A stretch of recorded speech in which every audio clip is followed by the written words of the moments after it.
He was in my apartment before, right before he left, laying out his military kit and supplies and making sure everything was working. Tonight, we're learning more about the Cleveland Heights man who was killed while fighting on the front lines of the war in Ukraine. Our Isabel Lawrence sat down with a friend of the man who served in the Marines to learn more about his fight for justice and the legacy he leaves behind. It's crazy because I was looking forward to getting a beer with him when he came back, and it's hard to believe that he's not.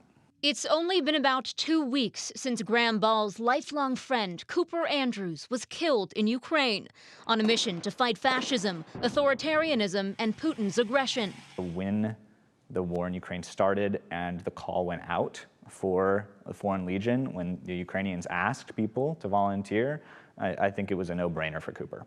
Childhood neighbors in Cleveland Heights, Ball and Andrews attended Roxborough Middle School and Heights High School. Ball says Andrews went on to volunteer in Cleveland, join the Marines, and fight fires out west. His desire to serve clear from a young age. When we were kids, he would organize me and the other neighborhood kids into little military units. He was, always kind of that martial mindset. Ball describes his friend as someone who believed a better world was possible. His commitment to justice, taking him and others described as anti-fascist militiamen to defend a vital access road in Ukraine. They volunteered for the most dangerous missions. To voluntarily go into Bakhmut, which is where the hardest fighting is right now, is, you have to be really dedicated. Ball says reports indicate Andrews was killed by a mortar strike. About a month and a half before he died, Andrews sent Ball a message about why he went to Ukraine.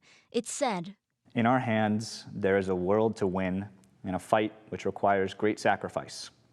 For us and everybody else who faces the shadow of fascist aggression, there is only victory or death, love and struggle." Well, Ball says Andrews' family is dedicated to keeping his legacy alive by starting a GoFundMe to establish the Cooper Andrews Memorial Fund.